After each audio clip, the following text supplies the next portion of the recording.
The next card in our tarot series is the card that is commonly known as Strength, or sometimes Force in English tarot decks. In my opinion, the translation isn't really the most ideal title for this card, and it has been given a number of different names by different tarot writers. Aleister Crowley called it Lust, which is certainly a good kind of term for it, but in my opinion, maybe the best one would be if you more directly translated it as Fortitude. And the reasons for this I'll explain in today's video. We had talked in the last video about the Wheel of Fortune and how the Hermit in this path, which is the second of the three big processes described by the major arcana, has now discovered the nature of certain struggles that he must confront. Fortitude relates to the first of those struggles, which is the struggle against the inner animal. If you can see in the tarot deck that I'm using here, the image of Fortitude, like in most tarot decks, shows a feminine figure next to a beast, a creature. Here it looks more or less like a lion. Sometimes it's shown in different ways. In some decks, it's shown as having multiple heads that are heads of all different kinds of facades or personas that people put on themselves. And you could describe it as the woman struggling with the lion, but as you can see in this image and in many of the images of force or fortitude in the tarot, the woman isn't actually fighting. She's very relaxed and she's in control of the creature. She's holding it by its mouth, and there's no evidence of any real kind of difficulty there. Now you can see also in the card that there are the two columns that were there in the first section of the tarot arcana, which is indicative of the temple. So here the hermit, who had gone down into the underworld, is now in his inner temple, and he's trying to resolve these conflicts that his initiation had prepared him to resolve. So this is about the struggle of the human being with the animal nature. Animal nature is instinct. It's the instinct of fight or flight, the instinct to run away, to hide, to dig a hole, to escape, or to destroy. Now, instinct can be tamed.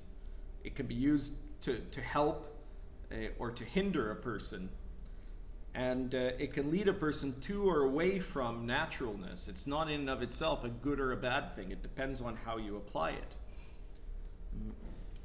Animal is a part of human nature. Human beings are animals, but the intellect is also a part of human nature. It's a part that goes beyond the animal, and without the intellect, our animal nature would devour us. It destroys us. And if the intellect dominates completely the animal nature, then the animal becomes, it doesn't go away, it's within us, and it becomes a little bit like a wild creature that's been bred in captivity.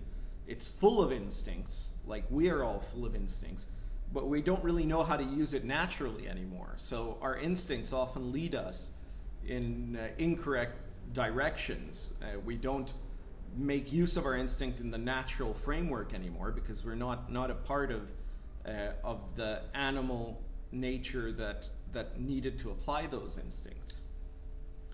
There's also a difference I want to state between animality and bestiality. Humans need to recognize the animal within themselves and overcome the beast within themselves. But it's not to say that the animal part of us, the part that is, you could say, the tamed animal, and the beast within us, that one of these is right and the other is wrong. It's not about, celebrating the bestialness and letting go into a beastly nature, or about taming and controlling the animal to the point where it isn't allowed to come through. It's about obtaining a state of naturalness where we can both call upon that tamed animal nature and that bestial nature in natural ways, and where neither of them is repressed in a way that it ends up dominating us. The nature of our bestial self is one that wants the weak to dominate the strong, and if we associate ourselves as being weak, then it creates this fear in us, and if we associate ourselves as being strong, then it turns us into monsters. The way that the hermit addresses and resolves this situation